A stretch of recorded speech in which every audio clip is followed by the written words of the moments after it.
Today I am going to discuss about the Qutbuddin. Getting Qutbuddin कौन थे?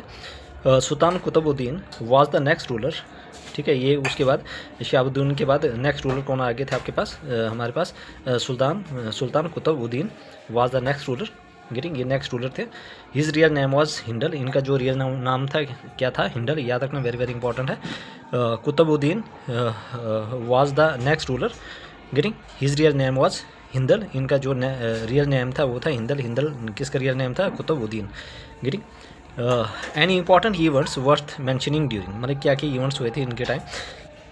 His reign is the arrival of the most remarkable personality of the Muslim world Mir Shahid Ali Hamadan. याद रखना, इनके राइन में कौन आया था? एक फेमस पर्सनैलिटी जिनका नाम था मीर साहिद अली हमदनी। गेटिंग तो इनका रियल नाम क्या था? Hindal. Any important event worth mentioning during his reign is the arrival of the most remarkable personality of the Muslim world Mir Shahid Ali Hamadani. याद रखना, ये आए थे इनके टाइम पे। कौन से? मीर साहिद अली हमदनी।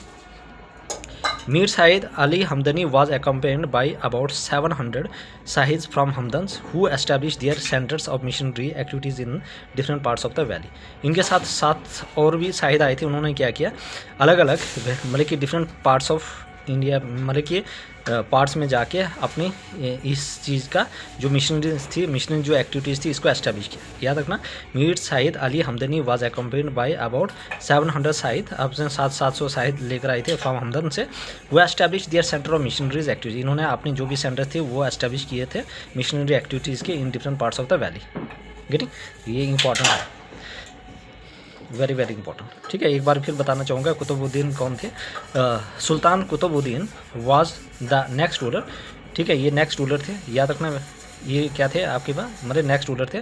इनका रियल नेम क्या था? हिंडल था। An important event which mentioning during his reign was the arrival of the most remarkable personality of than Muslim world Mir Shahid Ali Hamadani. Mir Shahid Ali Hamadani was accompanied by about 700 Sayyid from Hamadan वो establish their centre of missionary activity in different parts of the valley. Sikandar, उसके बाद कौन आए? Sikandar. Sikandar in history sultan Sikandar is called the Aurangzeb of Kashmir. याद रखना, Aurangzeb of Kashmir किसको कहा जाता है? सिकंदर को। ठीक है, तो Sikandar in history sultan Sikandar is called the Aurangzeb of Kashmir. Aurangzeb of Kashmir किसको कहा जाता है? ठीक है, सिकंदर। गेटिंग सिकंदर को क्या कहा जाता है? औरंगजेब ऑफ कश्मीर। औरंगजेब ऑफ कश्मीर किसको कहा जाता है? सिकंदर को। Sultan Qutbuddin was succeeded by his son Sikandar. जो कुतुबुद्दीन के बाद कौन आया था? इनका जो सन था जिनका नाम क्या था? सिकंदर। ठीक है, वो आए थे। He is the first Indian ruler to have abolish the custom of sati among the Hindus. ये पहले इंडियन रूलर थे जिन्होंने क्या किया? जो हिंदू में मतलब सती सिस्टम था, इसको ख़त्म किया था। Getting he is the first Indian ruler, मतलब कौन से पहले इंडियन रूलर थे जिन्होंने एबॉलिश किया था custom of sati among the Hindus. Getting तो कौन थे? सिकंदर। खनकाई मोला वाज बिल्ट ड्यूरिंग हिज रैन। जो खनखाई मोला है, ठीक है, वो इनके रैन में ही बनाया था। गेटिंग तो सिकंदर क्या थे? ये थे औरंगजेब ऑफ कश्मीर। याद रखना, who is known as the Aurangzeb of Kashmir, that is Sikandar. Sikandar को कहा जाता है Aurangzeb of Kashmir. Getting Sultan Qutbuddin was succeeded by his son Sikandar. He is the first Indian ruler to have establish the custom of sati among the Hindus. जो भी हिंदूज़ में जो कस्टम ऑफ सती था, ये अबॉलिश किया था किसने? सिकंदर ने। खनकाई मोला वाज बिल्ट ड्यूरिंग हिज रैन। इनके रैन में क्या बनाया था? खनकाई मोला। गेटिंग उसके बाद आगे थे आपके पास जैन उल आबदीन, जिनको कहा जाता बुड्ढ शाह मीन शाही खान। ठीक है, तो जैन उल आबदीन आए उनके बाद सिकंदर के बाद। सिकंदर किसके बेटे थे? कुतुबुद्दीन के। गेटिंग कुतुबुद्दीन को क्या कहा जाता है? हिंडल। इनका रियल नेम क्या था? हिंडल। ठीक है, औरंगजेब ऑफ कश्मीर किसको कहा जाता है? सिकंदर।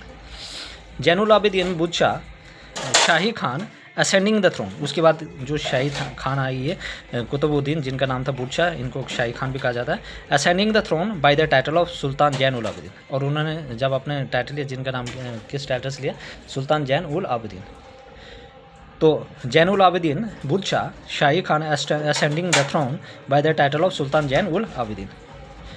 जैन उल आबिदीन फ्रॉम 1420 से लेकर 1478 तक इन्होंने राज किया। याद रखना, जैन उल आबिदीन ने फ्रॉम 1420 से लेकर 1478 तक इन्होंने वहाँ पे रूल किया। Nearly for half a century, मतलब 50 ईयर्स उन्होंने राज किया। आल्सो कार्ड बुच्चा, इनको बुच्चा भी कहा जाता है, जिसको कहा जाता है ग्रेट सुल्तान। याद रखना बुच्चा का क्या मीनिंग होता है, ग्रेट सुल्तान। याद रखना बुच्चा, what is the meaning of the बुच्चा, mean great sultan. As well as the Akbar of Kashmir, great sultan या द अकबर ऑफ कश्मीर इसको कहा जाता है। आपके पास जो हमारे पास है कौन, जैनुल आबिदीन साहब को, ठीक है। याद रखना Zainul Abidin, Shahi Khan assigning the throne by the title of sultan Zainul Abidin. Getting Zainul Abidin from 1420 से लेकर 1470 AD तक इन्होंने हाफ सेंचुरी यहाँ पर राज किया, जिनको कहा जाता है बुच्चा means great sultan, as well as the Akbar of Kashmir. Getting any person any doubt please ask me in the comment section. Getting very very important for the competitive examination, particular for the JK SSB examination, ठीक है। you have to make their own note, handwritten note is the best note, getting and keep revising, ठीक है। सबसे important मूल मंत्र है किसी exam को क्रैक करने के लिए, आपका कंटेंट जो अच्छा होना चाहिए सबसे बेस्ट, और उसके बाद कीप रिवाइजिंग, ठीक है। You should not follow multiple resources, क्योंकि वो सिर्फ एक वेस्टेज होता है, ठीक है, wastage of time. Getting please stick of only one particular material और कीप रिवाइजिंग, और फिर अपने MCQs की प्रैक्टिस करनी। Getting no move to the next page. उसके बाद क्या हुआ हमारे पास, he organise a huge army and with its help he reconquered. अब उन्होंने क्या किया, बहुत सारे आर्मी को क्या क्या ऑर्गेनाइज किया, और उनकी मदद से क्या किया, उन्होंने दोबारा से क्या किया, रिकन्क्वर्ड किया, जीता किस किस को, पंजाब को, वेस्टर्न तिब्बत को, लद्दाख एंड बल्ती रीजन को, Kullu and Ohind means Hazara region को। याद रखना उन्होंने बहुत सारी आर्मी को ऑर्गेनाइज किया, और उनकी मदद से क्या किया, दोबारा से रिकन्क्वर्ड किया, Punjab, western Tibet, Ladakh and आपके पास Balti region, Kullu and Ohind, Hazara. Getting ये चीज़ आपने याद रखना। उसके बाद एडमिनिस्ट्रेशन एंड जस्टिस, इससे पहले हम आएंगे यहाँ पे जो हमारे पास फॉरेन अफेयर्स के साथ कैसे रिलेशन था, ठीक है। Zainul Abidin sultan mean Zain Abidin maintain cordial and friendly relationship with the rulers of other country, मतलब जितने अदर जो अलग अलग से दूसरे मुल्क थे उनके साथ भी उनका बहुत ही फ्रेंडली रिलेशन था, बहुत ही प्यारा रिलेशन और फ्रेंडली रिलेशन था दूसरे कंट्री के साथ। The Sharif of Mecca and the kings of Ceylon and Egypt send him present. देखो इतने अच्छे रिलेशन होने के नाते मतलब कि जो बाहर के राजा थे उन्होंने क्या किया था, इनको उपहार भी तक भेजा था। याद रखना the Sharif of Mecca and the kings of Ceylon and Egypt send him present. देखो इन्होंने इतना अच्छा काम किया था कि बाहर से भी मतलब कि जो बड़े बड़े राजा महाराजा थे, जो बड़े बड़े मतलब कि किंग्स थे, उन्होंने क्या किया, इनको प्रेजेंट भेजा। There was also an exchange of embassies and gift between the great sultan and the ruler, और इनके बीच में जो भी ये चीज़ें एक्सचेंज होती थी, ठीक है। रूलर्स ऑफ जैसे सिंध आ गया, बंगाल, तिब्बत, गुजरात, मालवा एंड दिल्ली, सिंध, बंगाल, तिब्बत, गुजरात, मालवा एंड दिल्ली, इनके बीच में। Getting next one is, I hope everybody clear. उसके बाद administration and justice. Zainul Abidin improve the tone of administration, इन्होंने क्या किया, जो भी एडमिनिस्ट्रेशन था उसमें बदलाव लाया।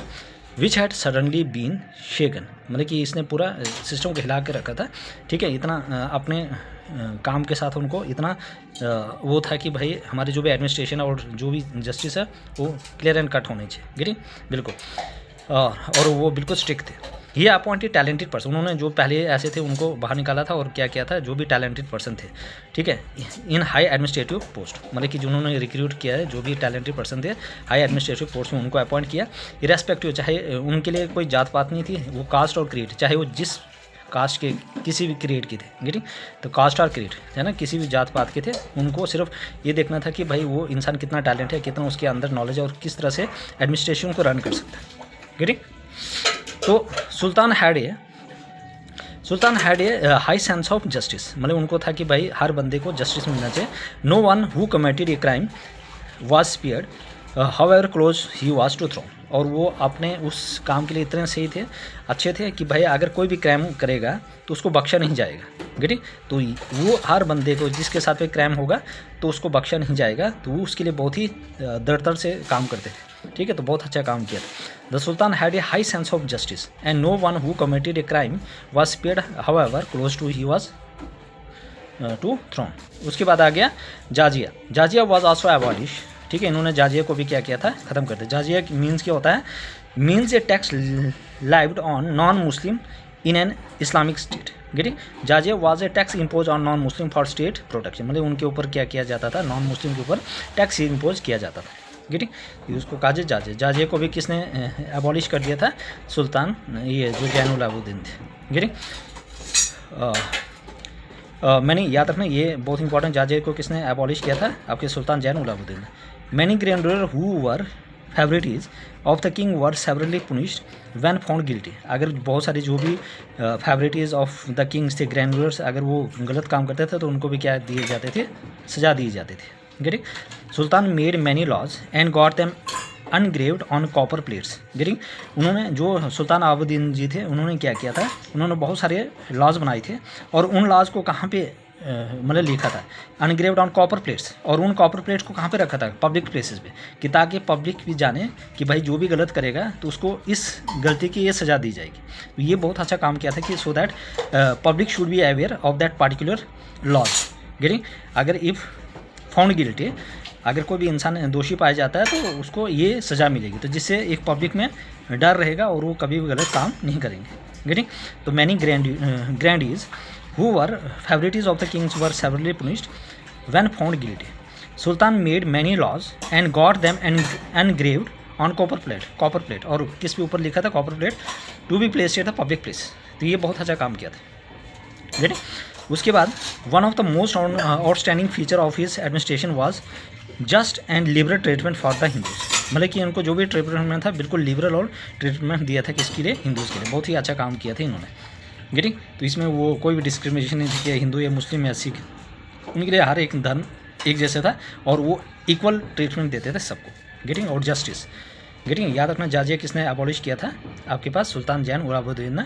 ठीक है। और जो जाजिया क्या होता है? जो भी टैक्स नॉन मुस्लिम के ऊपर लगता है इन एन इस्लामिक स्टेट में। ठीक है। ये भी इन्होंने अच्छा काम किया था। अगर जो भी इंसान दोषी पाया जाता तो उसको कड़ी से कड़ी सज़ा दी जाती थी। गेटिंग। और जो भी लॉज थे उसको कहाँ किसके ऊपर लिखा जाता था? कॉपर प्लेट्स के, कि ताकि वो कॉपर प्लेट को कहाँ पे रखा जाता था? पब्लिक प्लेसेस पे, कि अगर पब्लिक भी इस चीज़ के अवेयर हो कि अगर हम गलत काम करेंगे तो उसका ये हमें उसकी पुनिशमेंट मिलेगी। गेटिंग। तो ये चीज़ें, और उन्होंने क्या किया? अपने जो भी एडमिनिस्ट्रेशन में थे, जो भी एडमिनिस्ट्रेशन थे, ठीक है, उसमें जो भी पर्सन को अपॉइंट किया था, गेटिंग, जो भी रिक्रूटमेंट एजेंसी थी या जो भी लोगों को अपॉइंट किया था वो हाईली क्वालिफाइड थे और हाईली टैलेंटेड पर्सन थे, कि ताकि उन्होंने ये भी रखे कि भाई ये इस एडमिनिस्ट्रेशन को रन कर सकते या नहीं। गेटिंग। और उनके लिए कोई भी कास्ट ऑफ क्रीड नहीं थी और वो एक हाई सेंस ऑफ जस्टिस रखना चाहते थे। And no one who committed a crime, अगर कोई भी इंसान गलत काम करता है उनको बख्शा नहीं जाएगा, इसीलिए वो इस काम के लिए बहुत ही अच्छा जाना जाते थे। गेटिंग। तो आई होप एवरीबॉडी के लिए इसी वजह से इनको क्या किया जाता था? इनका जो भी बाहर के साथ रिलेशनशिप था वो भी सबसे अच्छा था। गेटिंग। इसलिए बाहर के जो भी लोग राजा महाराजा थे वो क्या करते थे? इनको प्रेजेंट वगैरह भेजते थे। ठीक है। और जो भी गिफ्ट्स वगैरह वो क्या हो जाते थे? एक्सचेंज होते थे। ठीक है। आर्मी की मदद से उन्होंने क्या किसको दोबारा कन्क्वेयर किया था? Punjab, western Tibet, Ladakh, Balti region, Kullu and Ohind Gujarat. Getting. तो any person any doubt please ask me in the comment section, I will clarify your doubt. Please everybody subscribe my channel, like share and comment also, ताकि मुझे motivation मिलता है कि आप लोगों के लिए मैं ये चीज़ें लेकर आ रहा हूँ। गेटिंग। समझ गए मेरी बात? ठीक है। मिलते हैं नेक्स्ट लेक्चर में। गेटिंग।